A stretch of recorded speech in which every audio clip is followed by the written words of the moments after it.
देवाची कृपा दृष्टी असावी. आनंद, परमानंद. आजचा दिवस अति सुखाचा जाणार. देवेंद्राबरोबर उपेंद्र ही भेटीस आले. विष्णू भगवंता, तुमच्या नुसत्या स्मरणाने माझ्या हृदयात आनंदाची उर्मी उसळू लागते. आणि इथं तर साक्षात दर्शन आणि निकटची भेट. स्वामी माझा अनुभव म्हणून सांगा. तोच आपण आपला म्हणून मला धन्य केला पाहिजे. शिवस्मरण, शिवनाम उच्चार आणि शिवदर्शन प्रलयालाही शुभंकर करणारे साक्षात परिसर काय देवेंद्र? प्रश्नच नाही. देवेंद्राच्या मनात कसल्या तरी प्रश्नाने पिंखा घातलेला दिसतोय. बोल देवेंद्रा, कसला प्रश्न घेऊन आला आहे? प्रश्न कसला? आलो केवळ आपल्या दर्शनासाठी. वा, सहस्त्राक्षाला त्रिनेत्राच्या दर्शनाची ओढ वाटावी. खरोखरच ही मोठी नवलाचीच गोष्ट आहे. बोल देवेंद्रा, अमरावतीची ती वैभवशाली ऊब सोडून या कैलासाच्या कंगाल गारठ्यात आज मुद्दामून आवर्जून कसं काय येणं केलंस? असा घुटमळू नकोस. आज आम्ही अगदी प्रसन्न आहोत. आमच्या पाशी जे आहे ते द्यायला आम्ही सिद्ध आहोत. काही वरदान हवं आहे का? देवादी देवांचं वरद असतं सदैव आमच्या मस्तकावर आहे. तेव्हा वेगळं तो वरदान आणि काय मागावा? इंद्रा, तू शास्त्र असण्याऐवजी सहस्त्र जीव असलास तर या प्रसंगाला अगदी उपयुक्त ठरलं असतं. म्हणजे जे एका जीवाला सांगणं कठीण ते सहस्त्र जीवाला सांगणं अगदी सोपं गेलं असतं. विष्णू भगवंता, आपण देवेंद्राचे परममित्र साक्षात उपेंद्र. आपल्यापाशी त्याने नक्कीच मन मोकळं केलं असणार. आपण देवेंद्राला वरदान हवं म्हणतात, पण देवेंद्र आला तो आपल्या वरदाना संबंध, आपण दिलेला एका वरदाना संबंध आम्ही नाही समजलो. आपला सेवक असलेला असुराला दिलेल्या वरदाना संबंध. भस्मासुराच्या वरदानाबद्दल बोलता आहात का? होय भगवान. पण त्या वरदानाने कसला प्रश्न निर्माण केला? आपण फार भयंकर वर दिलात आणि तोही एका असुराला. वरदान आम्ही कुणाची वंशवेल पाहून देत नसतो. वंश हे कला जाणी तसे मी, वंश हे कला जाणी तसे मी, वंश हे कला जाणी तसे मी. विश्वाचा भाव भक्तीचा, विश्वाचा भाव भक्तीचा. वंश हे कला जाणी तसे मी, वंश हे कला जाणी तसे मी.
नको.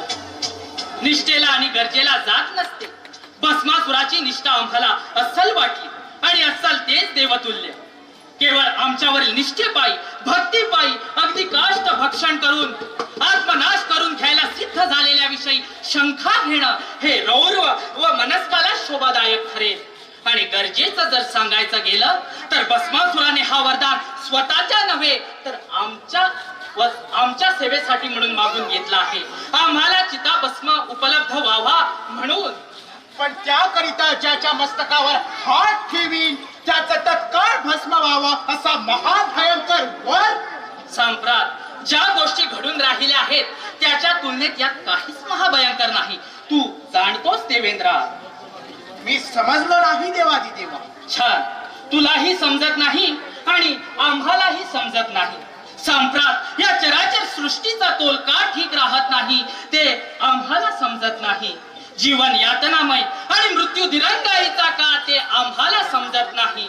या विश्वाला एका प्रकारच्या अरिष्ट मरगळीने का त्रासून ठेवला आहे ते आम्हाला समजत नाही.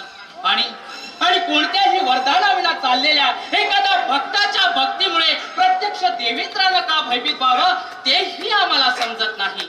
कोणत्याही पारितोषिकाचा स्पृहा नसलेल्या एखाद्याच्या सेवकाच्या सेवेत कुठील अडथळे आणून देवेंद्रानं काय साधलं तेही आम्हाला समजत नाही.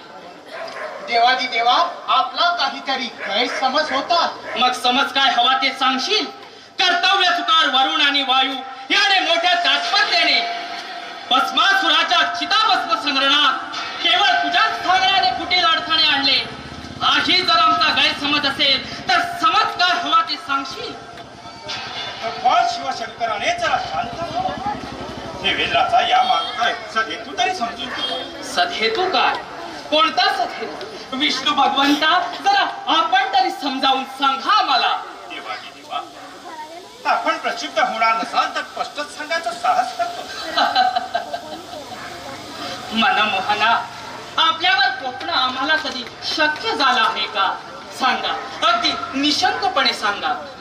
असुराच्या धाकट्या खड्गापासून देवाने सर्वस्व पणाला लावून कायमचा सूक्ष्मोक्ष राहिला. असुराच्या तापापासून मुक्त होत मानव आणि देव कुठेतरी नित्य सुटकेचा निश्वास टाकू लागले आणि तो धोका पुन्हा निर्माण होऊ नये म्हणून देवाच्या अधिपती या नात्याने देवेंद्राने काहीतरी उपाययोजना केली तरी त्याला त्याचा सदहेतूच वाटला पाहिजे.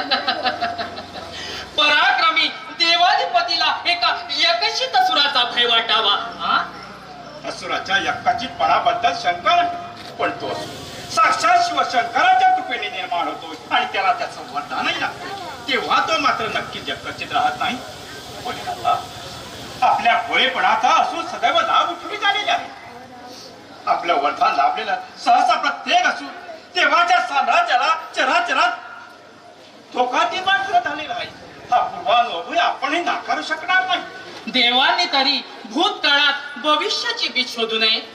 पूर्वज अधमपणाने वागले म्हणून त्या जातीला आणि त्या जातीत जन्मणाराचं भवितव्य नाकारणं हे देवांच्या न्यायीपणाला शोभत नाही.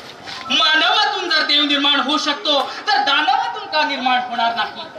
विष्णू भगवंता आपण स्थिती तत्वाचे कारक आहात आणि मी लयाचा. परंतु अंतिम लय स्पष्टपणे दिसते म्हणून ब्रह्मदेवानी उत्पत्तीची आणि आपण स्थिती तत्वाची कार्य कधी सोडून दिली आहेत का? कधी सोडावीशी वाटली आहे का? संधीच्या बाबतीत आपणच जर भेदभाव करू लागलो तर आमच्या देवत्वाची प्रतिष्ठा ती काय? पण महादेवा अपात्री वरदान हे सर्व नाशालाच कारणीभूत ठरतं. भस्मासुर अपात्र आहे हे तुम्ही कसं काय ठरवलं? केवळ त्याची असुर जात आणि त्या जातीचा तुमचा पूर्वानुभव हेच तुमचे निकष ना? आम्हाला ते मान्य नाही. भस्मासुर केवळ असुर आहे म्हणून आम्ही त्याला अपात्री मानत नाही. मानवाला आणि देवांना मिळालेले सर्व वरदान सत्पात्री आहे असं तुम्ही सांगू शकता का?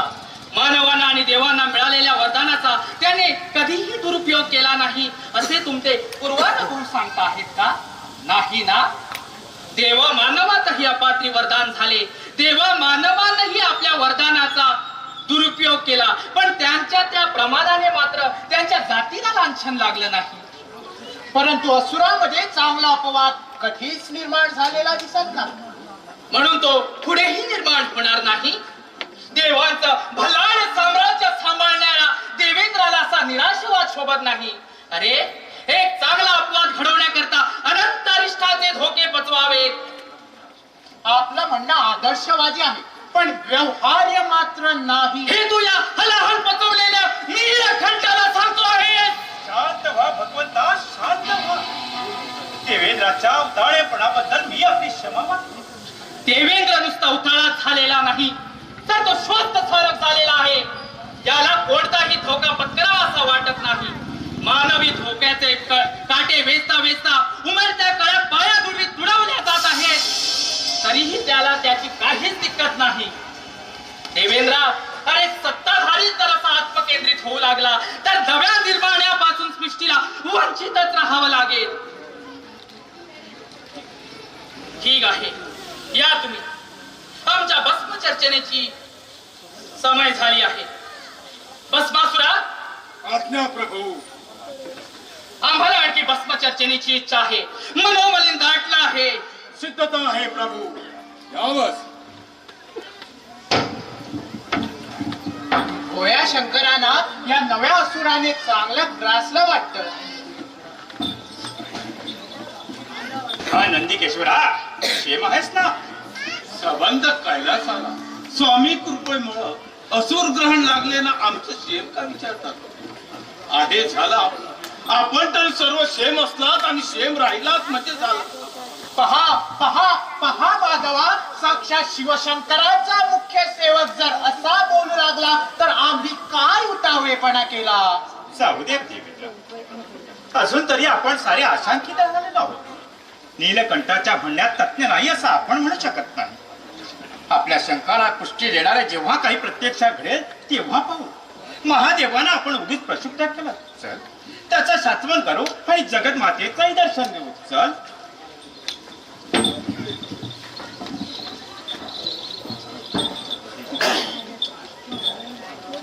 आणि प्रत्यक्षात घडेल तेव्हा असुरांचे अरिष्ट कोसळतात आणि उन्मळून टाकण्यातच लक्ष ठेवतात. हे आता विष्णू भगवंतांना मीच सांगायचं का? या विश्वचालकाने काय झालंय तेच समजत नाही. या विश्वाचं काय होणार आहे तेच समजत नाही आहे.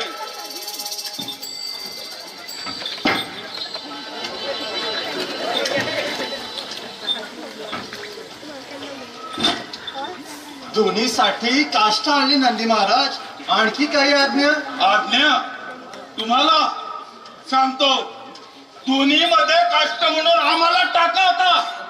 बर, आणखी काही आज्ञा? आणखी आज्ञा काही नाही. आम्हाला पेटवा म्हणजे सुटाल तुम्ही. आपण कोपायमान झालात. छे छे, प्रसन्न झालो प्रसन्न. काही वर मागायचं आहे? बस आपली फक्त कृपा असावी. मागलं मागलं दुसरं.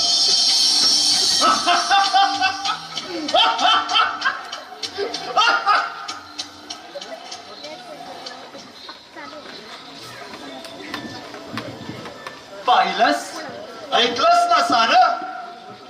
खरोखरच किरमिरा, प्रभूच्या कृपेमुळे हे एवढं तांडव माजेल याची कल्पना नव्हती मला. प्रभूच्या वाटणाला पात्र होणं हा जणू काही माझा प्रमाद झाला काय. सांगू, वरदानाला पात्र होणे हा प्रमाद नव्हे, पण त्या वरदानाचं सामर्थ्य प्राप्त झालेल्या न ओळखणं हा अक्षम असा प्रमाद, अक्षम असा प्रमाद. असं कसं म्हणतोस तो किरमिरा? साक्षात प्रभूंच्या वरदानाचं महत्व मी जाणत नाही. त्यांचं वरदान, त्यांचं महत्व घेऊन आलेलं ते न ओळखण्यात का मी मूढमती अजाण आहे असंच म्हणायचं आहे तुला? होय होय होय, 100 वेळा म्हणे तू मूढमती अजाण आहेस. तुझ्यासारख्या या दुबळ्या कर्तृत्वहीनाला हे वरदान मिळालंय तेव्हाच ते वरदानाचा भस्म होऊन गेलाय. एखाद्या शराला पद्मिनी मिळालंय तसंच झालंय. अरे तोंड सांभाळण्याचे धडे त्या नंदोबाला दे, त्या इंद्राला दे, त्या विष्णूला दे. ते काय बोलतात तुझ्याबद्दल, काय काय तक्रारी करतात ते. तिथे कशी दातखिळी बसते तुझी. तुझा दमपणा फार वाढत चालला आहे किरमिरा. नाही नाही ना सहन होत. मग मग तो ठेव तुझा हात माझ्या मस्तकावर. माझ्या भस्मातून तर तुझा तो स्वाभिमान पेटून उठू दे. पण नाही, तू नुसता वाचाईनच आहेस. कशाला स्वतःला असुर म्हणून घेतोस? अरे ज्याचं रक्त राच्या कत्तेचं त्याला कितपत म्हणून पडावं लागेल हे पाहून तुझं रक्त कसं उसळत नाही? मग मी काय करावं असं तुझं म्हणणं आहे? वरदान मिळालेल्या त्या हातामध्ये बांगड्यावर सामर्थ्य लाभून सामर्थ्याचा उपयोग कसा करावा हे कळत नाही तुला. व्यर्थ व्यर्थ तुझं ते वरदान आणि व्यर्थ तुझा तो जन्म. म्हणे मी काय करावा सांगू? आग लावून दे, साऱ्या विश्वाला आग लावून पेटून भस्म कर. पण तू हे वरदान चिताभस्मासाठी आहे. अरे पण मूर्खा, तो चिता भस्म ठरवणारा कोण? तूच ना. तू म्हणशील ती चिता, तू म्हणेन त्याची चिता, करून टाक सगळ्यांना खट. आणि पण एवढ्या चिताभस्माची प्रभूला आवश्यकता नाही. अरे तो 4 चिमट्याचा खणी, बाकीचा भस्म आम्हाला हवा, आम्हा असुरांना. हे मानवाच्या धडाधड चिता पेटवून टाकूया. त्यातूनच नवीन असुर साम्राज्य निर्माण होईल आणि त्याचा साम्राज्याचा सूर्य तू असणार. वत्सा, ही संधी सोडू नकोस. तू म्हणतोस त्या तथ्य आहे गड्या, पण माझ्या मनात एकच संभ्रम निर्माण झाला आहे. रे तुझ्या असुर साम्राज्याचा नव्या राजगुरू इथे असताना तुला कसली नाही चिंता? तुला त्रिलोक्यपतीचा अधिपती व्हायचंय ना. तुझ्यासाठी नवीन गीता सांगेन. लक्षात ठेव वत्सा, एकदा का तुझा तो हात आणि माझं मस्तक एक झालं की करून टाकूया सगळं उत्पाद. आणि पण माझा हात आणि तुझा मस्तक एक झाल्यावर पुढचं सगळं काय ते मला एकट्याला निभावून घ्यावं लागणार आहे. कारण तू मग त्या अर्थानं नाही, त्या अर्थानं नाही. म्हणजे माझ्या हाताला तुझ्या बुद्धिमत्तेची वा वत्सा वा, तूही थोडाफार बुद्धिमान आहेस तर. चोखतोस माझा शिष्य. अस्त वस्तू भस्मासुरा, पण दिग्विजयासाठी बाहेर पडण्यापूर्वी आधी एक गोष्ट करावी लागेल. ही म्हणजे तुझ्यातील भक्ती, श्रद्धा आणि सद्विवेक बुद्धी या तिघांच्याही माथ्यावर तुला प्रथम हात ठेवावा लागेल. म्हणजे काय? आम्ही नाही समजलो. सांगतो जरा थांब. जय शिवशंकर, जय भोलेनाथ, हर महादेव. प्रणाम ऋषी मुनिवर, आपली मी काय सेवा करू? अरे कोण आहे तो असुरा? शिवशंकराचा दास. मी काय सेवा करू? मला भगवान शंकराला घेऊन चला. शंकराकडे कशासाठी? मोक्ष प्राप्तीसाठी. हो तर आम्ही तुम्हाला इथल्या इथेच देऊ. काय स्वामीजी शंभरदा चढून भरून पियालेच पाहिजे नाही. छे शांभावी वांबावी नाही. भक्ती सुद्धा महाराज, भक्ती सुद्धा. बसा, चल हो पुढे कर याच्यापासून मुहूर्ताची सुरुवात. अरे पण हा तर वृद्ध नाही. राणा आपलं काही वाईट केलेलं नाही. अधिक बोलू नकोस, वेळ डाळू नकोस. तुझा गुरु म्हणून मगाशी तुला आदेश दिला, याचं पालन कर. असुरानू, तुम्ही काय बोलतात? कशाबद्दल बोलतात? आपल्या कल्याणाबद्दल बोलतोय ऋषी मुनी. चल चल हो पुढे भस्मासुरा, कर याच्यापासून सुरुवात. अरे कोण?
लोचना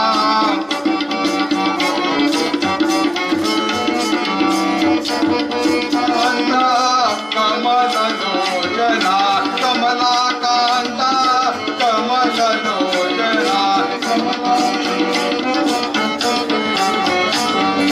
कमलाकांता कमल लोचना कमलाकांता कमल लोचना कमलाकांता कमल लोचना कमलाकांता कमल लोचना कमलाकांता कमलाकांता कमलाकांता कमल लोचना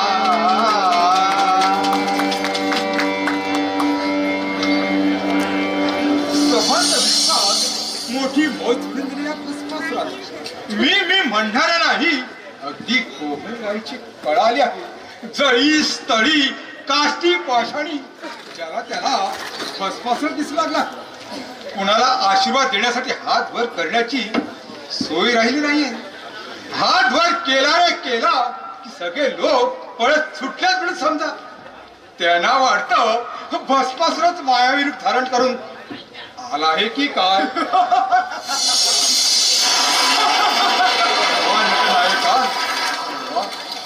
तुझी माया मोठी नाव काढता खरी भस्मासुरावतणीय जरा ऐकायला बाजूला लागून पाहूया तरी खरे मग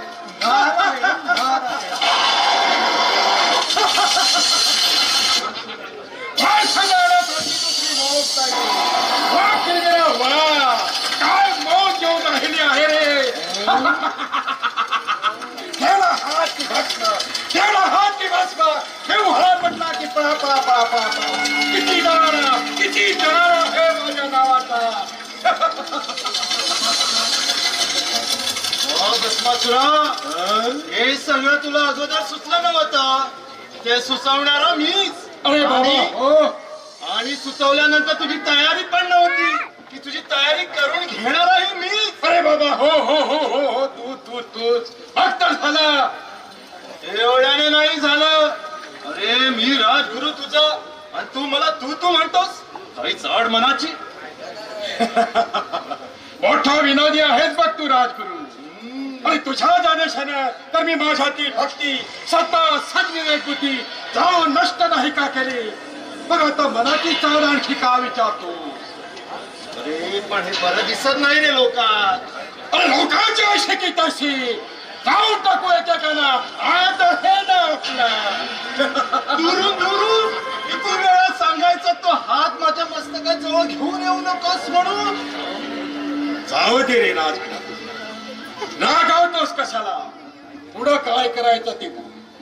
अरे पुढं काय करायचं म्हणून काय साम्राज्य स्थापना असुर साम्राज्याची स्थापना आणि तू त्याचा सम्राट मी सम्राट अरे पण त्याच्यासाठी मुकुट बिकुट लागणार की नाही चल आधी एखाद्या चांगल्याच्या सुवर्णकराकडे जाऊ त्याला मोक्ष देऊ आणि मुकुट करू नारायण नारायण हो नारकुणी प्रणाम मुनिवर्य अरे बाबा मला प्रणाम काय करतोस साम्राज्य अखिल विश्वात तुझ्यासारखा महान कोणी नाही अगदी आनंदाची आणि संतोषाची गोष्ट आहे ही माझ्याविषयी अशी सद्भावना बाळगणारे या अखिल विश्वास फक्त दोघेच जण एक प्रभू शिवशंकर आणि दुसरे आपण मुनिवर्य त्याबद्दल कसा उतराय हो मी आपला छे छे अरे उतराई होण्याची कसली भाषा करतात तू भस्मासुरा अरे तुला तुझ्या सामर्थ्याचा साक्षात्कार झाला आणि एकदा का तुम्हाला असुराचं सामर्थ्य स्थापन झालं की माझे डोळे निवडतील मग तुला सांगतो भस्मासुरा हे देव फार वाचले होते रे त्याबद्दल भोलेनाथाशी नको नको त्या कळी लावत होते असं का अरे या क्षेत्रातल्या माझ्यासारख्या कीर्तिवंताला सुद्धा लज्जेनं मान खाली घालावी लागली आणि उलट ओरड मात्र आमच्याच नावाची हे देव असे धांबी बर ते असो मगाशी तुम्ही संभ्रमच्या काय गोष्टी करत होता काही नाही मुनिवर आपलं ते म्हणजे आम्ही सम्राट व्हावं अशी लोकांची इच्छा आहे. आणि लोक म्हणजे की नाही अरे लोकांची इच्छा राहू दे. आपली इच्छा काय आहे एवढंच सांग. आता लोकांच्या इच्छेविरुद्ध थोडं जाता येणार. झालास फार लवकर तयार झालास. राजगुरूंनी अद्याप शिष्य तयार केला. राजगुरु धन्य हो, धन्य तुमची. आपली कृपा आहे मुनिवर्य. बघ बघ नारद मुनी कसे आम्हाला बोलतात ते, कसे आम्हाला आदराने संबोधित करतात ते. मग आता तसे आपण आदरणीय भस्मासुरासारख्या पराक्रमी असुर सम्राटाचे आपण राजगुरु आहात. पण साम्राज्य कधी स्थापन करणार आहात? साम्राज्य ना त्या सुवर्ण कराला मोक्ष दिलावर लगेच. पण मी म्हणतोय अरे भस्मासुरा, नवीन साम्राज्य स्थापन करण्याची यातायात करण्यापेक्षा एखाद्या प्रस्थापित सम्राटालाच नाही खाली खेच. म्हणजे काय नारद मुनी? म्हणजे इंद्र रे, तसा काही वाईट नाही खाली खेचायला. हे नव्हतं आलं आमच्या ठाणी. चांगलं सुचवलं नारद मुनी. पाहिलं ना रे राजगुरु, नारद मुनींना किती आमच्या भवितव्याची चिंता आहे ते. हो, आणि तरीही कळीचा नारद म्हणून आमच्याच नावाची अपकीर्ती नारायण कोण नारायण. म्हणतो असं? सांगा एकेकाची नावं, जाऊन भस्म करून टाकतो एकेकाना. हे पाहू आपण मागावर, पण तू आधी ते इंद्र पदाचं जमव राजगुरु. आपण निश्चितच राहा मुनिवर्य. मी याच्याकडून हे गेस करून घेतोच सगळी काम. चल रे भस्मासुरा. ए, चल रे काय चल रे. आधीच्या स्वर्णकराकडे जाओ. मुकुटाशिवाय कसा जायचा का इंद्र सभेत? वेळा कुठला अधीच राजगुरु. गुणा मुनिवर्य आशीर्वाद असावा. नारायण नारायण. चल.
जाऊ द्या तो गेला तर. त्याच्याकडे सल्ला मसलत नाही आहे. ते फक्त पोटामृत जाऊन पास म्हणावा आपल्याच्या भक्तगणाला. पण देवेंद्र, परिस्थिती मोठी बिकट आली आहे. भस्मासुराने सगळीकडे एकच विचार मांडून सर्वांना त्राही भगवान करून सोडलेला आहे. ऋषी मुनीने यत्न कर्म तर केव्हाच सोडून दिले. अवचित येणाऱ्या मृत्यूभयाच्या सावटा सारे मानव वावरत असताना कुणाचा पायपोस कुणाच्या पायाखाली राहिलेला नाही. सगळी नीतिमूल्य तर ढासून पडली आहे. कुणाला कुणाबद्दल महत्व वाटत नाही. जो तो पराकोटीचा आत्मकेंद्रित किंवा उदास झाला.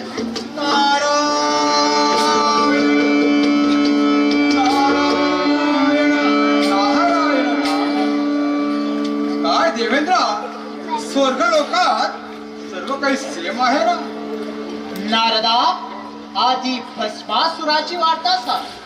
भस्मासूर ना चांगला सेव आहे का? काय झालं?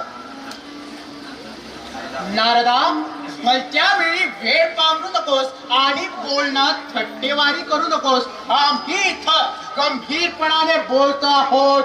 आणि मीही गंभीरपणे सांगितलं. भस्मासूर सेव आहे तो चांगला मजेत आहे. तो मजेत नसायला काय झालं? त्याची तर एकदम मजत होते ना. आणि इतराचा जीव जातो असंच नाही. पण त्याला कुणाचा घाई नाही. बसव देवेंद्रा, जन्माला आलेला प्राणी कधी ना कधी एक दिवस मरायचाच.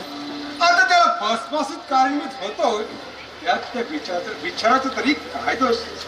सारं काही महाकालाच्या वरदानानं महाकालाच्या इच्छेनेच होतं. हेच हेच ते आम्ही नेहमीच म्हणत असतो. या महादेवांचा असुराला वरदान म्हणजे उद्या त्रैलोक्याचा शाप. ठीक आहे, पण त्या असुराचा पुढचा पवित्र काय असणार? आता ते मला कसं करणार? मी देवांचा पक्षपाती. मला तो समोर उभा तरी करणार आहे का? नारदा, तू खरं सांगता आहेस ना? हे तुझ्याशी असत्य बोलून माझा काय लाभ? जे तुमचं ते माझंही. आता भविष्यात तुमच्या बरोबर भस्मसात व्हायचं असेल म्हणजे त्यानं आता इंद्रलोकावर ही दृष्टी वळवली आहे का?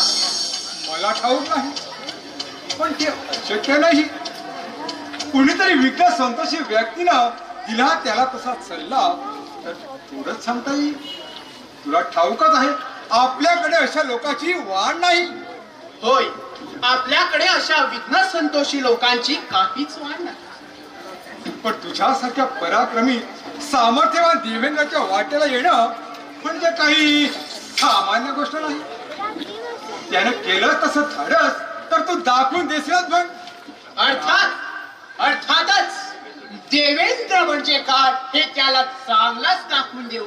पण तो इथवर येण्याचं साहस तरी करणार आहे का? नाही का? आपल्याला कुठं त्याची चिंता. समजा आलाच तर असा उत्तम प्रकारचा समाचार घ्या की पुन्हा तुझं नाव म्हणून काढणार नाही. तशी तुझी शिद्धता असणारच म्हणा. अर्थातच त्याचा समाचार घ्यायला काहीच हरकत नाही. पण अडचण जरा एकच आहे. पण महादेवाला काय वाटेल? कारण तो त्यांचा मानसपुत्र, त्यांचा वरदान लाभलेला, त्यांच्या गळ्यातला ताई. त्याचं पारिपत्य करताना त्यांचा आमच्यावर कोप व्हायचा, ते दुखावले जायचे. याची चिंता तू कशाला करतोस? महादेवाला म्हणावं, आहे आपल्या लाडक्या बाब्या तर ठेव त्याला कैलासात बर्फाच्या मुखात बसून. हे बघ देवेंद्रा, आपल्यावर बेतल्यावर असलेल्या गोष्टीचा विचार करायचा नसतो. तुला तर सांगायलाच नको, पण तुला त्याची तशी दहशत नाही ना वाटत? छे, मुळीच नाही. अशा असुराला जर घाबरायला लागलो तर पाहायलाच नको. इंद्रसेवी असुराची काय नमा, इंद्रसेवी असुराची काय नमा.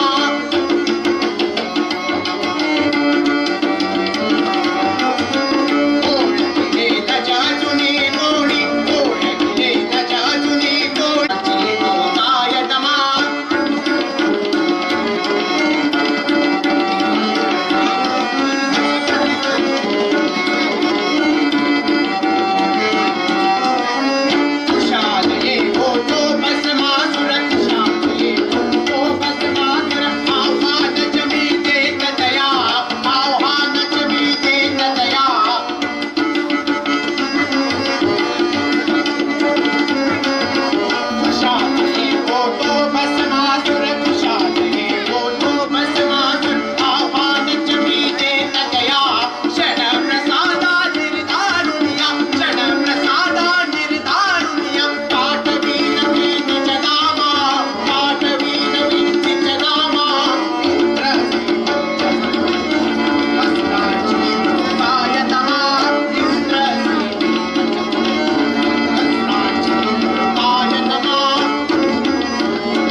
कानावर पडलं तेव्हा म्हटलं आम्ही आता सन्मानाने निमंत्रित झालो आहोत. बरं मग काय म्हणतो इंद्रा? दरबार बिरबार चांगला ठरवून दिसलेला असतो. बरं का रे राजगुरू, आपण सुद्धा असा दरबार ठरवायचा. हा काय मर्यादित क्रम असुरा? ही देवसभा आहे, देवसभा. माझे ठाऊक हटपा लवकर आणि आसन खाली करा. भस्मासुरा, तुमची देवसभा संपली. समाज नव्हे तर तुमचं साम्राज्यही. हे साम्राज्य आजपासून असुरांचं आहे. पण हे इस्लामी सम्राट इंद्रा आसनावर खाली उतर. भस्मासुरा, बऱ्या बोलानं इथून चालता होतोस की. अरे वा, जे मी तुला सांगायचं ते उलट तूच मला सांगतोस.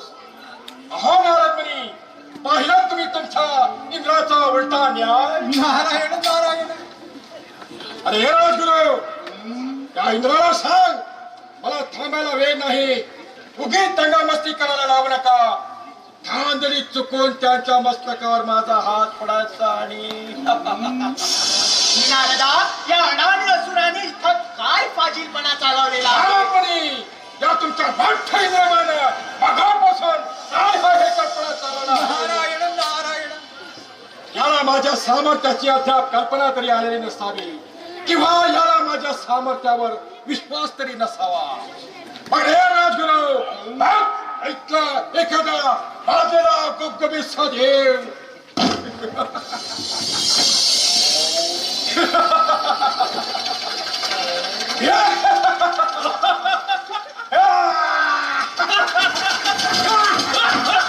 अरे अरे, घेतला मग पलटा कुठं?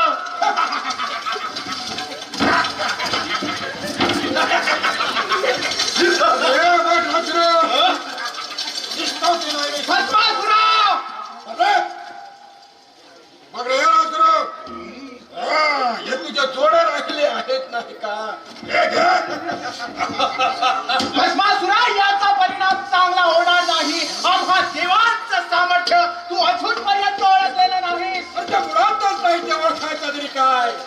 पण तुमच्या बोलण्याचा खोलपणा मात्र मी केव्हा ओळखला आहे. सद्भावाने दिलेल्या एका वरदानाचा असा दुरुपयोग करताना अरे अथवा तुझ्या मनाला खंत कशाला रे वाटत नाही? काय तर तुझ्या त्या सद्भावाच्या गोष्टी. अरे कप्पाच्या धड्याकर तुम्ही देवानी सगळे काही लोक केला दिले आहे. आठवा तुम्ही जालंधराशी कसे वागलाते. आठवा तुम्ही शुक्राचार्याशी कसे वागलाते. आठवा तुम्ही अमृत मंथनाच्या वेळी कसे वागलाते. आठवा तुम्ही अमृत मंथनाच्या वेळी कसे वागलाते. तप्ती देवालो, या भस्मासुराच्या रूपानं तुमचा काळाचा तुमच्या समोर आहे. आमच्या नावाची, आमच्या समाजपदाची समाज लोकभर ग्वाही पिटवा.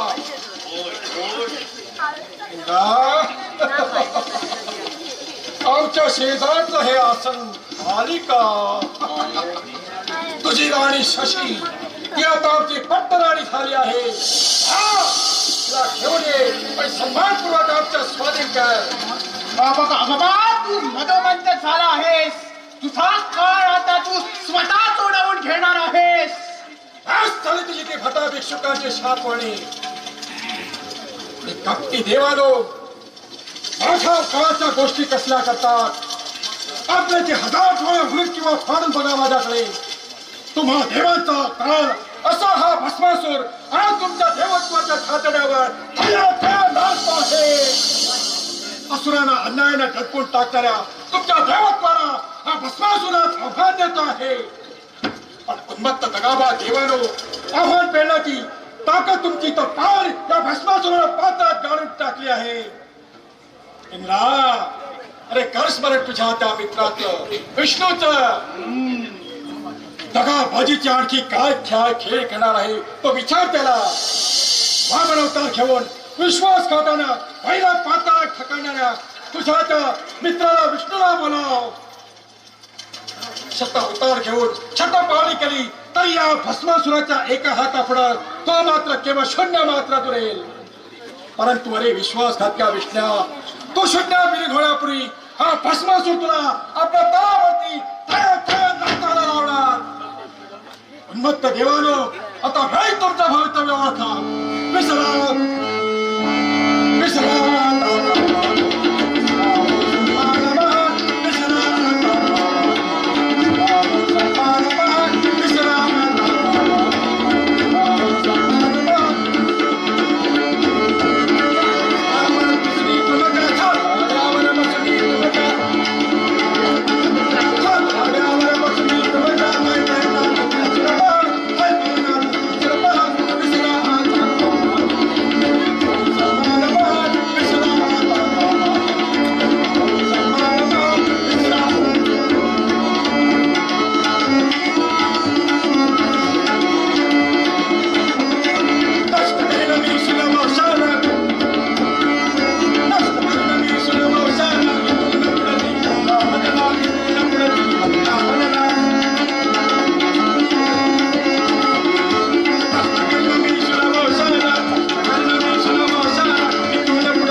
काय हात पण हात दाखवला असतं ब्रह्मांडाला.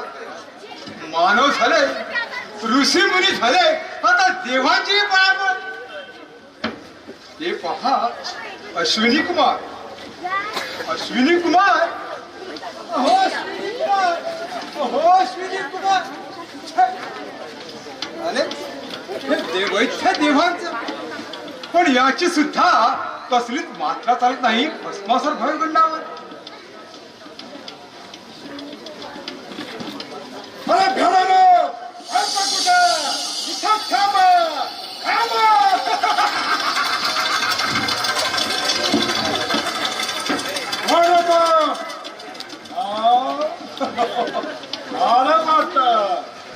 अरे नारदा कसा काय आहेस? आपल्या कृपेने अजूनपर्यंत हाती पायी सुरू आहे मी भस्मासुर महाराज. उत्तम उत्तम. मग रे असा नम्र आहे हा नारद मुनी. कशी रीत भाव आहे बघ त्याला. नाही तर तू आहेस अतिच राजगुरु. नारदा तू तरी एकदा बौद्धिक दे या राजगुरूला.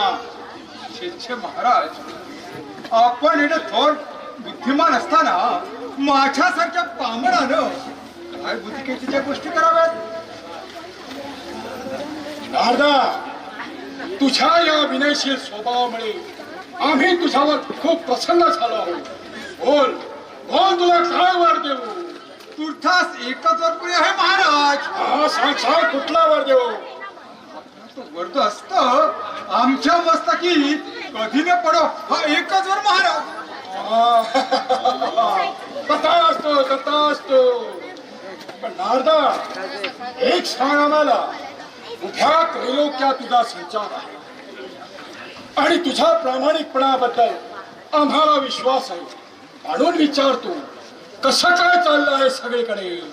ही उत्तम चाललं आहे महाराज. आपल्यासारख्या ज्वलंत पुण्यवंताकडून पटापट मोक्ष मिळत असल्याबद्दल सारे प्राणी मात्र संतुष्ट आहेत. जिवंत असणारे थोडेफार कुरकुर कुरकुर करत आहेत, पण तिकडे लक्ष नाही द्यायचं. आणि ते देव देव काय म्हणताना आमच्याबद्दल एवढं मात्र विचारू नका महाराज. आधीच कळावेपणाचा आळ यायचा आमच्यावर. आधीच नावाला लागलेला बट्टा पुरेसा आहे. तू चिंता करू नकोस त्याची. सांग अगदी स्पष्टपणे सांग काय म्हणतात ते देव? ते तुम्हाला नाही नाही त्या शिव्या घालतात. नरकातून आलेल्या मानव प्राण्याकडून मुद्दाम शिकून घेतलं आहे त्यांनी त्या. अरे द्या, त्याशिवाय बंडानो गरमपणाने कधी खरं जायला नसता म्हणाले. त्याला वरदस्त हवाय भस्मासुराचा. या म्हणत असता तर महाराज म्हटलं तर ठीक ठरेल काय तुझे? बघेल तुझ्याकडे किंवा नाही तर क्षमा असावी महाराज, क्षमा करावी. असा नम्रपणा आवडतो आम्हाला. नारदा, तुझ्याच संगतीचा परिणाम आहे हा. आपली कृपा भस्मासूर महाराज. नारायण नारायण. अरे नारायण नारायण काय करतोस? भस्मासुर भस्मासुर. माझी नशी फार इच्छा आहे महाराज, पण शास्त्राप्रमाणे ब्रह्मचार्याला ब्रह्मचार्याचं नामस्मरण करता येत नाही. म्हणजे रे काय? आम्ही नाही समजलो. नारद मुनींना काय विचारता महाराज? मी सांगतो.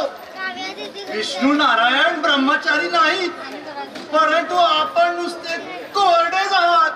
काय मुनिवर्य, बरोबर सांगितलं ना मी? या गुरुच्या बुद्धिमत्तेला अगदी तोड नाही. अगदी ठीकच सांगितलं तुम्ही राजगुरू. आता उरलेला पुढचा खुलासाही करून टाक. भस्मासूर महाराज, नारद मुनीचं म्हणणं आहे की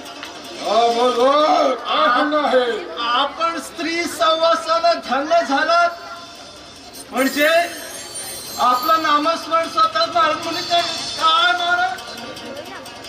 धन्य धन्य. अगदी मनाचा बोलला तुम्ही राजगुरू. पण एवढ्या प्रचंड त्रैलोक साम्राज्याचे अधिपती भस्मासूर महाराज अजूनपर्यंत स्त्री सुखापासून तटस्थ राहायचं ठरवलेलं दिसत बहुला. नाही रे नारदा, काय सांगू तुला. स्त्री सहवासासाठी मी केव्हाचा आतुर झालो आहे. पण ती इंद्राची शशी विठ्ठलता होऊन माझ्या हातावर तुडी देऊन पसार झाली. काय हे महाराज, कसल्या सचीच्या गोष्टी करतात आपण. आपल्यासारख्या त्रिभुवन सम्राटाला साक्षात त्रिभुवन सुंदरीच हवी. अगदी बरोबर, अगदी बरोबर. मी देखील आता हेच सांगणार होतो, पण नारद मुनींनी आधीच सांगून टाकलं. कोणती त्रिभुवन सुंदरी? महाराज, आपण मुद्दाम वेळ पांघरून पेठ गावाला जात आहात की खाकेला कळसा आणि गावाला वळसा अशी आपली गत होत आहे. नाही रे नारदा, आम्हाला काय खरंच समजलेलं नाही. सांग सांग, कोण आहे ती त्रिभुवन सुंदरी? हो, असं काय करता? त्रिभुवन सुंदरी एकच, आणि ती म्हणजे साक्षात देवी पार्वती.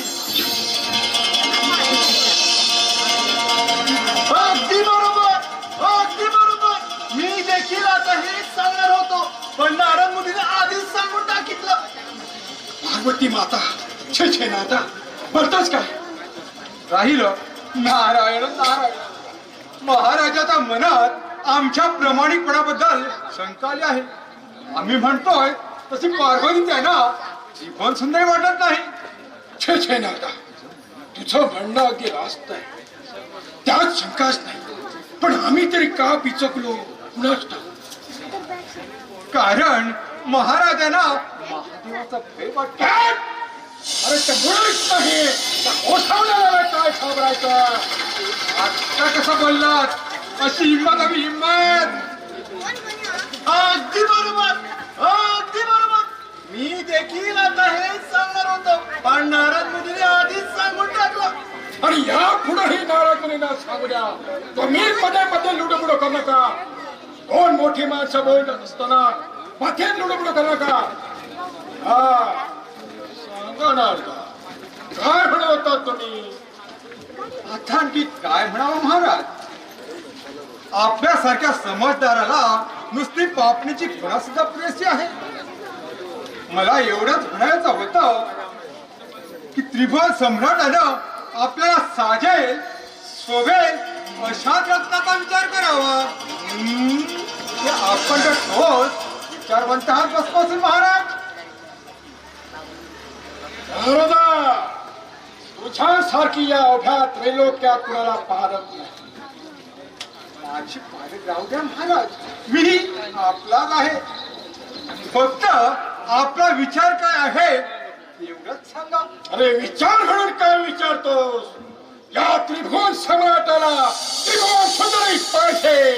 मला मला पार्वती पाहिजे. मला हे आधी का नाही सुचलं? पार्वती पार्वती उमा गौरी शशी अपर्णा राधा तिला अंकित केल्याशिवाय माझ्या मनाला काही पडणार नाही. आता काय करा सगळा क्रमांक काय झालं तुले? आपण लवकरात लवकर कैलासवासी व्हावं ही त्या नारदाची सदिच्छा. तथास्तु राजा तुझ्या या विनयशील स्वभावामुळे आम्ही तुझ्यावर फार प्रसन्न झालो आहोत. उद्याच राज्यसभेचे आम्ही तुझी नियुक्ती नव्या स्मशान प्रतिष्ठापनावर करू. अगदी बरोबर अगदी बरोबर. मी देखील आता हेच सांगणार होतो पण महाराजांनी आधीच सांगून टाकितलं.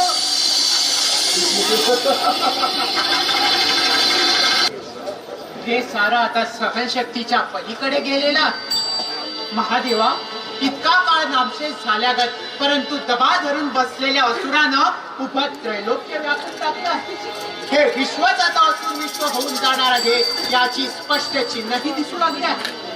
भोलेनाथा, तुमच्या भोळेपणातून दिल्या गेलेल्या प्रत्येक वरदानाचा अखेर शापच फुटला आणि त्यात हा भस्मासुराचा वरदान म्हणजे महाभयंकरच. भयगंडाने तू वेगभ्रष्ट झाला आहेस. तुझ्यातल्या विजुगुषी वृत्तीचा तुला पार लोप झालेला दिसतो. उभं ब्रह्मांड कोसळल्यासारखा काय भोज चालवला आहेस? कैलासनाथा, हिमागर अशा या कैलासात आपण सतत वास्तव्य करीत असताना प्रत्येक गोष्टीकडे थंडपणे पाहू शकतात. परंतु आपण दिलेल्या त्या भस्मासुराच्या वरदानाने काय प्रलय मांडला आहे याची तुम्हाला यथार्थ कल्पना आलेली दिसत नाही. दाता आपल्या सामर्थ्याहून अधिक दान काहीच देऊ शकत नाही. फारच फार तोडीस तोड सामर्थ्या एवढं समतुल्य वरदान देऊ शकतो आणि सर्व दानात हेच दान श्रेष्ठ. भस्मासुराला आम्ही तसंच सामर्थ्या एवढं समतुल्य वरदान दिलं आहे ही वास्तुस्थिती आम्ही नाकारत नाही, पण त्याचबरोबर आम्ही त्याला भीतही नाही. इंद्रा, देवाचा आणि त्याहून पौरुष धर्माचा तुला विसर पडलेला दिसतो. खरा पौरुष तोच जो आपल्या प्रतिस्पर्धेला तुळ्या बुलल्या करतो आणि नंतरच त्याच्याशी झुंजतो. पण मी म्हणते हे असे आत्मघाती विश्वासघाती खेळ मुद्दाम आमंत्रण ओढवून घ्यायला आपल्याला कोणी सांगितले होते? दुर्गे, तू हे असं म्हणतेस? होय, मीच असं म्हणते. मी म्हणूनच असं म्हणते. कैलासनाथा, सर्वप्रथम मी जगन्माता आहे. माझ्या निरपराध लेकरांचा केवळ खेळासाठी दोन प्रवृत्तीतल्या इच्छेपायी असं संहार होत असताना मी स्वस्थपणे नाही पाहू शकत आणि आपणच त्यांच्या मनात निर्माण केलेल्या स्वप्नासकट त्यांची राह होताना पाहू मी कशी शांत राहू? महादेवा, माझ्यातलं मूळ मातृत्व मला दुर्गेचं रूप घ्यायला प्रवृत्त करतं. मी दुर्गा होते की संहाराच्या आनंदासाठी नव्हे तर जगत कल्याणाच्या शाश्वतीसाठी. जगत मातेला अशा मानवी स्तराचा त्याग शोभत नाही. हा त्रागा नाही, हे कड आहे कड, मातृमनाचे कड. आणि मातृत्व हे मानवी, दानवी व दैवी अशा कोणत्याही चौकटीत बसण्याइतकं संकुचित नसतं.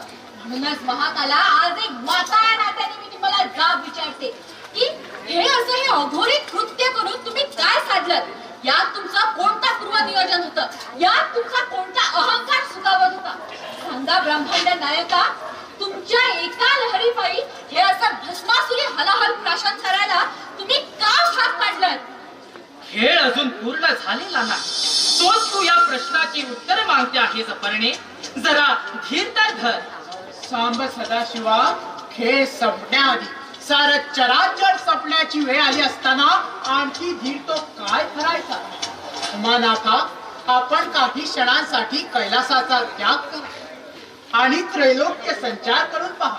म्हणजे आपण दिलेल्या त्या भस्मासुराच्या वरदानाने काय प्रलय मांडला आहे याची तुम्हाला यथार्थ कल्पना तरी येईल. पण तत्पूर्वी जर भस्मासुर इथे येऊन टपकला तर झालं.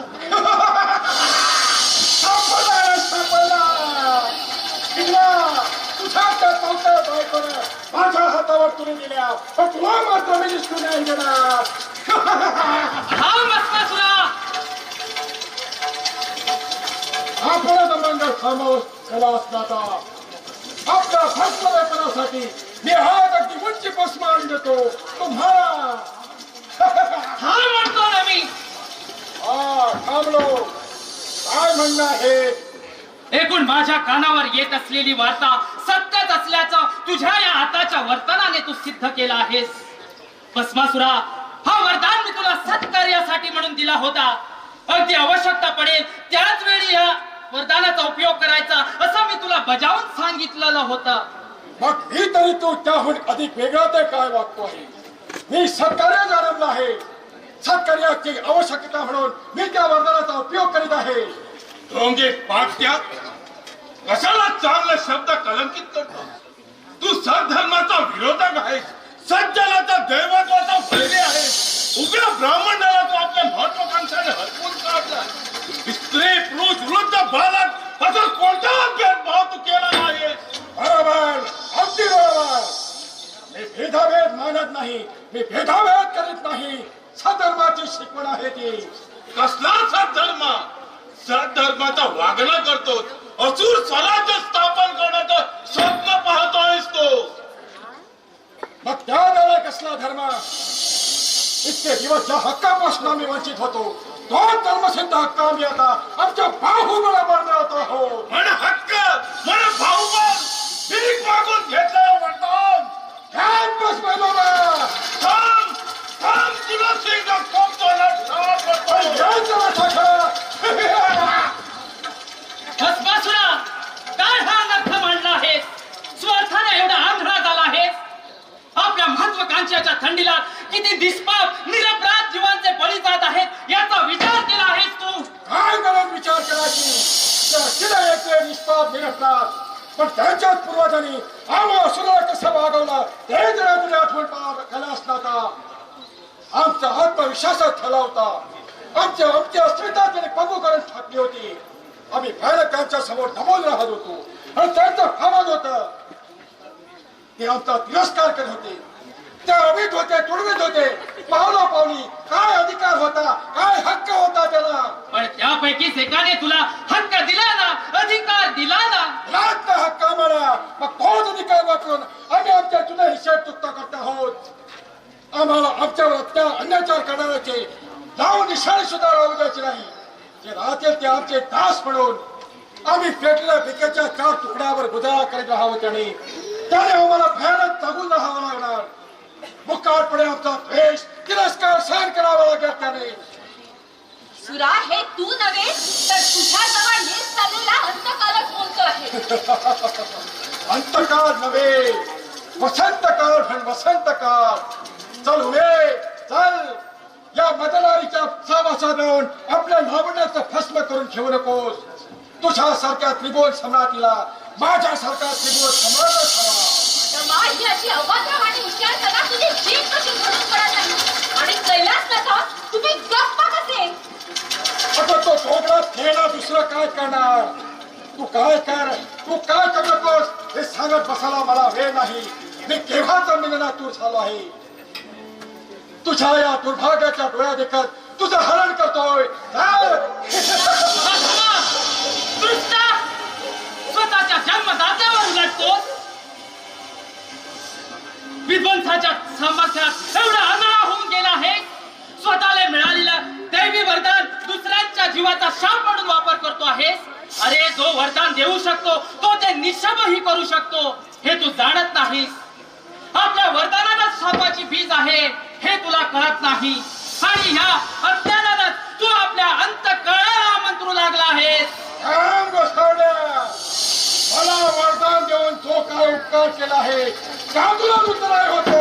तुझ्या दर्गाच्या तुला दर्ग देऊन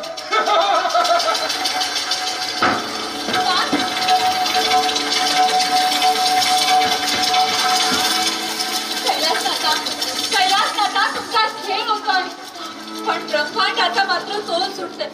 विष्णू भगवंता दयाधनात तूही देखील कुठे सारं बघतो आहेस. तुलाही दया येत नाही का? अजूनही तुला जाग येत नाही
भस्माची ओळख लावल्याप्रमाणे कशासाठी हा धावा आणि कशासाठी हा विलास?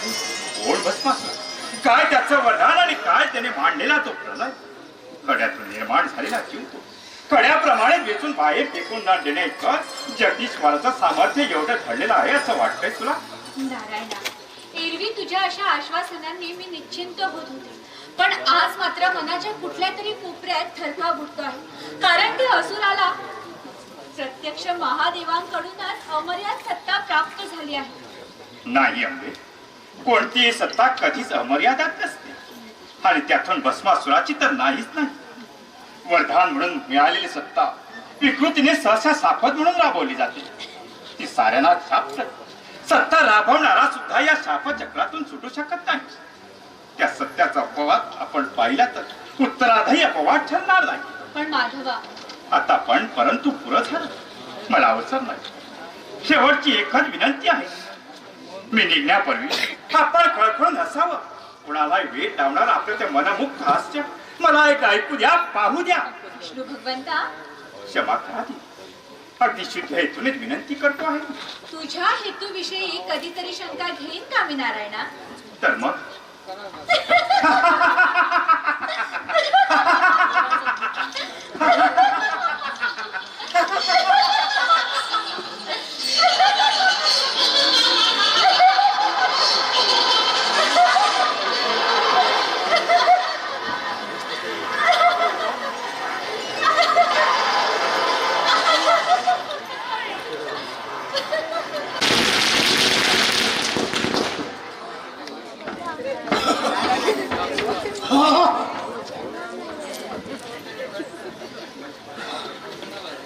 किती वर्ष झाली ती मी आता मोजायचं सोडून दिलं.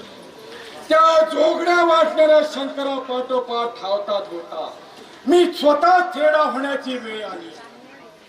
अंगावरचे नाग, जठेतील गंगा, कहीवरचा चंद्र, एवढं सारं डोंगर डंबर घेऊन कडी काय ठुळकावण्या पण ठुळकावण्यात येतो. हाती येतो असं वाटत, पण सापडत मात्र नाही. तो पळतोय, मी धावतोय, तो पळतोय, मी धावतोय आणि फिरून येतोय तो याच म्हणायचं का त्या जोगड्याचं काही चेटू चेटू पुन्हा चेटू. मगापासून कितीतरी वेळ आहे नसतो, पण या हास्यानं अगदी भेट लावले मनाला.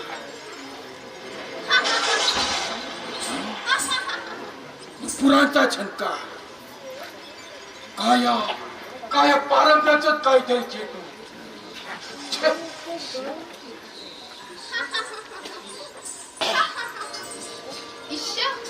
काहीतरी बाय समजून म्हणे चेटू.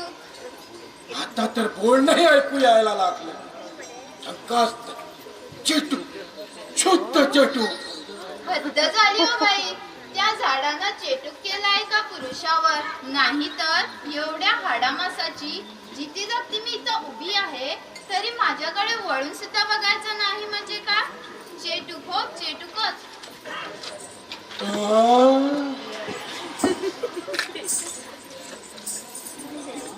मला पिहून का टाकणार आहात दोन डोळ्यांनी? खरंच सुंदरी, दोन डोळ्यात कसं सामावून घ्यावं तुझं रूप हेच कळत नाही. सहस्त्राक्ष इंद्राला स्वतः आणखी नेत्रावळीची भिक्षावळ मागते. तर जसं काही खरंच वाटेल कोणाला. मगापासून इतका प्रयत्न करत आहे मी, पण त्या मेला वटवृक्षातच जसं काही जीव गुंतून राहिलाय स्वारीचा. बसा कावटाळून त्या झाडाला. अगं थांब थांब थांब थांब सुंदरी. मला मोहिनी अमृताची फुलवण टाकून अशी रुसून जाऊ नको. या भस्मासुराची शपथ आहे बघ तुला. अगं बाई भस्मासूर, महाराज माझ्यावर दया करा. तुम्ही ते भस्मासूर असला तर मला क्षमा करा. नका हो नका, माझं भस्म करू नका. अगं तू काय मला त्या मदन नारी सारखा शंकरासारखा वाटलो की काय तुला तुझं भस्म करायला? या पुढे तुझी माझी जोडी अमृताची गोडी. तुझ्या नुसत्या हास्यानंच मी अगदी धुंदावून गेलो आहे आणि तुझं रूप पाहून तुझा दासाहून दास झालो आहे. तर पुरुषांना सफाईन खोटं बोलणं कसं अगदी छान साधतं हो. तुमच्याबद्दल सारं काही कानावर आलंय माझ्या. तू कुणाचं काही एक ऐकू नको. काय ऐकू नको? इंद्राच्या सचीने तुम्हाला बुरा पाडिले ते ऐकू नको. आणि आता सुद्धा त्रिभुवन सुंदरी पार्वतीचा ध्यास घेऊन तुम्ही वेडे पिसे झालात तेही ऐकू हो नको. हो हो हो हो, तू कुणाचं काही एक ऐकू नकोस. अगं अशा असा शशी आणि पार्वती माझ्या या मोहिनीवरून मी ओवाळून टाकेन. अगं बाई, माझं नाव कसं काय कळलं? म्हणजे मोहिनी तुझं नाव? बरोबर. सुंदर. सुंदरी तुझं दुसरं नाव असू शकणार नाही. त्या समजायचं ते काय? मोहिनी तू माझी हो. बोलत का नाही? हा त्रिभुवन सम्राट भस्मासूर तुला आवडला का नाही? छे छे महाराज, आपण मला आवडणार नाही असं होईलच कसं? पण महाराज, मी कुलवंतांची कुमारिका आहे. विवाहाशिवाय कुणाची झाली तर तक्षिणी मरून जाईल. छे छे मोहिनी, तुझ्यासारख्या त्रिभुवन सुंदरीला मरण हे येताच कामा नाही. मी अति आनंदाने तुझ्याशी विवाह पाहते व्हायला तयार आहे. पण महाराज, एक फारच मोठी अडचण आहे. जाऊ दे, नकोच ते, मी जाते. अरे सांग तरी कसली अडचण आहे ती सांग तरी. हा तुझा भस्मासूर खंबीर असताना तुला घाबरायचं काही कारण नाही. सांग काय अडचण आहे तुला? अगदी निशंकपणे सांग. आता आपण इतका आग्रह करत आहात तर सांगते बघ. आमच्या घराण्याचा एक कुळाचार आहे. काय कुळाचार आहे तुमच्या घराण्याचा? नृत्य.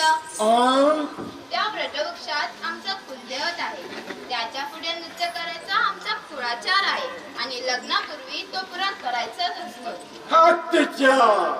एवढंच ना?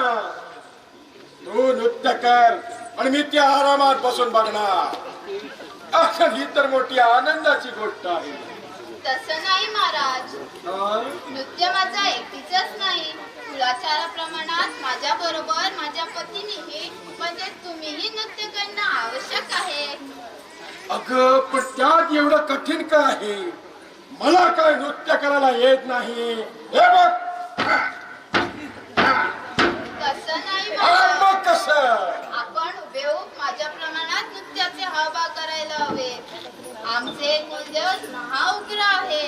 माझ्या प्रमाणात नृत्याचे हावभाव करण्यात तुमची थोडीशी जरी चूक झाली तरी त्याचा कोप होईल आणि ते आम्हाला दोघांनाही जाळून टाकेल. तू मुळीच चिंता करू नकोस त्याची. हा भस्मासूर तुझ्या बरोबर तुझ्या पावलावर पाऊल ठेवून नृत्य करेल. तुझ्या हावभावांचं हुबेहूब अनुकरण करेल. पहा हा, जपून काळजीपूर्वक माझ्याकडे अगदी एकाग्रपण राहा. माझ्या डोळ्यांच्या हालचाली कशा होतात, माझ्या पावलांच्या हालचाली कशा होतात आणि माझ्या हातांच्या हालचाली कशा होतात. पण तू आता विलंब करू नको. तुझ्या मिलनासाठी मी केव्हाच आतुर झालो आहे सुंदरी.